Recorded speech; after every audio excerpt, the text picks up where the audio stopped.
Welcome friends to another 40k video. Today we draw on Assassinorum Kingmaker by Robert Rath and look at how a driver bonds to their Imperial Knight. The twist here being, it's not the normal pilot of the Imperial Knight, it's an assassin called Psychorax, a Calidus assassin who has been trained by the actual driver and is mimicking him using her mental ability and the training he's given. And so we see her trying to bond with the Knight Jester. What does this involve? Friends, let's find out. She approaches the machine Jester. It stood, oiled and gleaming, detached from its hanging chains and glossed to a sheen. Paint chips and scoring from its last deployment had been repaired. Banners and battle honour pennants hung from its arms, and between the trunk legs, silk rippling in the wash of the hull's ventilation systems. Banks of incense burned in front of it, so the cleansing smoke drifted up past the hooded head. Before it lay a slab of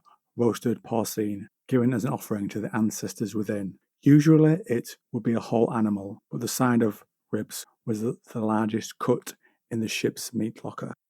Psychorax gives the ceremonial words, Honourable War Machine Jester, vehicle of the Emperor's wrath, chariot of victorious ancestors, and mausoleum of their memories. A pilot requests your consent to approach and swear oaths. She is allowed to approach, and she asks to wear the Mechanicum helm and join her ancestors. She knew the programming memory of previous pilots remained, and after a few centuries, the collected layers of mysticism had brought them a spiritual dimension. She is allowed to don the helm. She spoke the battle honours to her mount as she circled it 3 times, stating who forged her being the knight, the achievements of Jester, and then speaking of its past pilot. Then she climbed in and connected the heavy interface cable with its curved skulljack to the pivoting mechanism at the helmet's base, so the bundle of fibre wires trailed away like a long hair braid. Bracken, who was the normal pilot and who trained Psychorax to mimic him,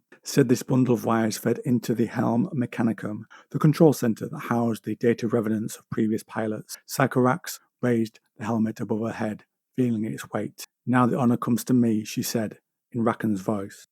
She puts the helmet on, and after a moment is hailed by Jester. A voice says, You have come. Psychorax is asked if she has initiated the reconsecration protocol, and why, and it's voiced like 100 voices in unison, and she worries that if they detect an intruder, she will be killed. That is what Bracken said would happen. It would drive her into madness, surge her consciousness so full of traumatic memory from 10,000 years of war that they would permanently burn into her neural pathways, breaking her psychologically and reshaping her entire brainscape.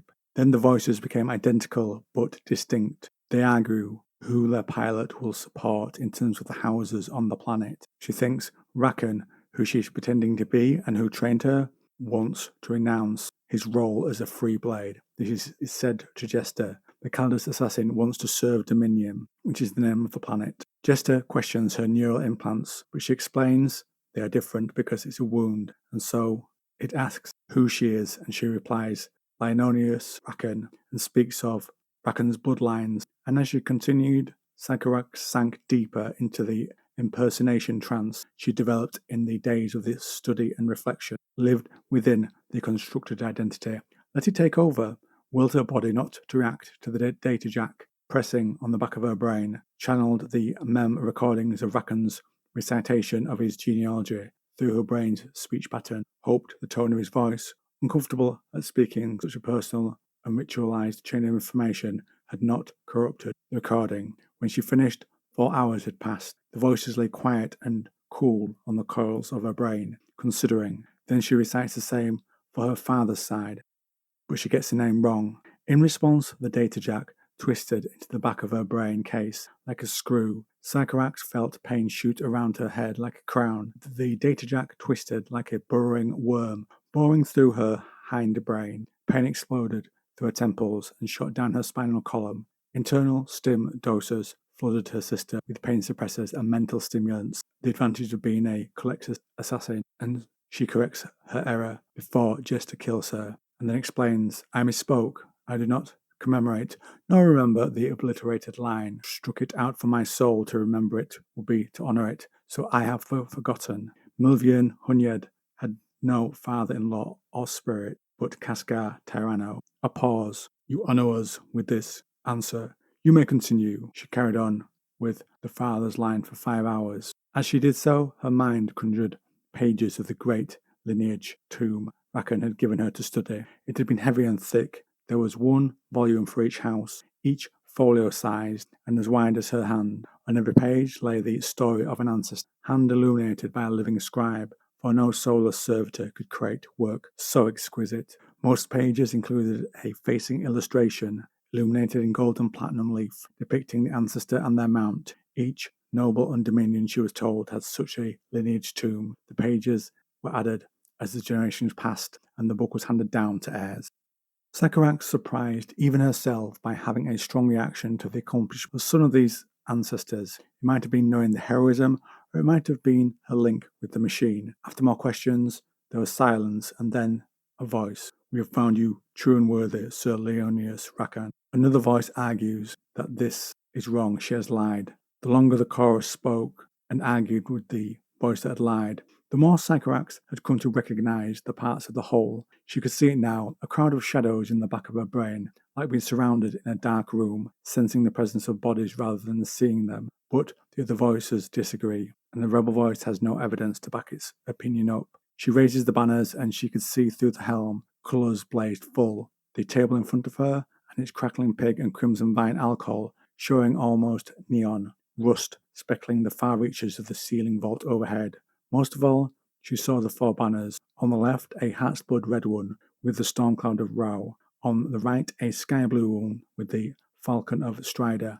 And in the centre, a plain white chevron with the Imperial Aquila and the immortal banner of Strider Rao, quartered with the house's colours. Each badge an image of a hooded falcon gripping a storm cloud. And she realised she was not looking at a screen. This she saw through the eyes of Jester.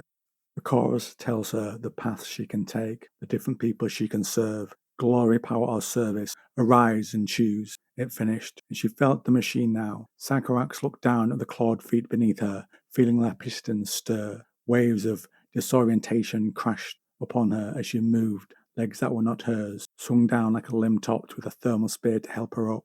She rose, pistons sliding, steam venting from her back. Pendulous arms followed. Her head felt too low, as if she were once again mimicking a hunched Gene Seal occultist. Everything appeared too bright, too vibrant. She took a step and demolished a table, but she tried another.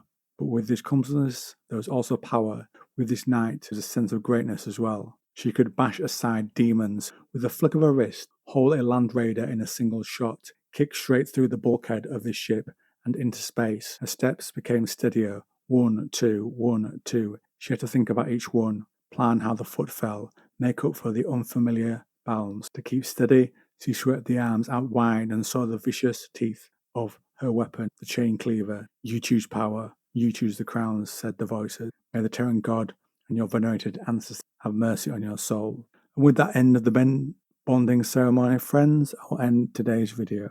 Drop me a comment down below if you liked the video, if you want to see any more coverage of Imperial Knights or any of the other little vibrant pockets of lore in 40k.